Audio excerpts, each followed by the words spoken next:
So this is the view of the fractions app, and I'm actually using the one on the laptop here at the moment. It's the exact same as the app on the iPads. So I'm going to click on my circle. I'm going to make it into 4 equal parts, quarters. Okay, so there we have it. And now I'm going to shade in two of the parts, and I'm going to give it its name. You have to put the pen down for it to write. So that's 2 quarters.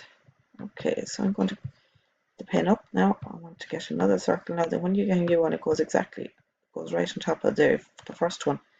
So I'm going to make this one into 8 equal parts. Say okay. I'm going to shade in 1, 2, 3, 4. So there I have 4/8 and down.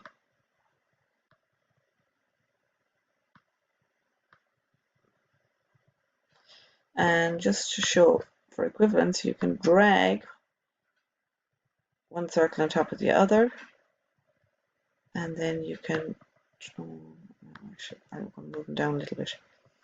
Drag one on top of the other, and then I can twist it around here like that, and there children will see that 1/2 is the exact same as 4 quarters. Good for equivalence. You can also use these bars, so this be good for teaching decimals as well. 10 equal pieces. Say okay, and change the size.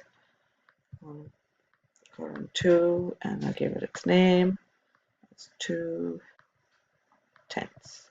Now, if you don't want to write with the pen, you can also write here.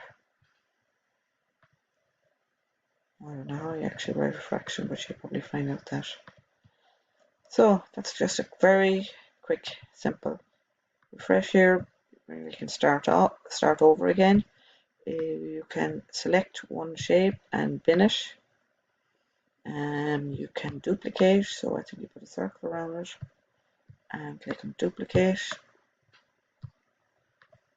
So there's lots of things you can do. And you can take a copy of the screen and send it to Seesaw. So just a quick demonstration.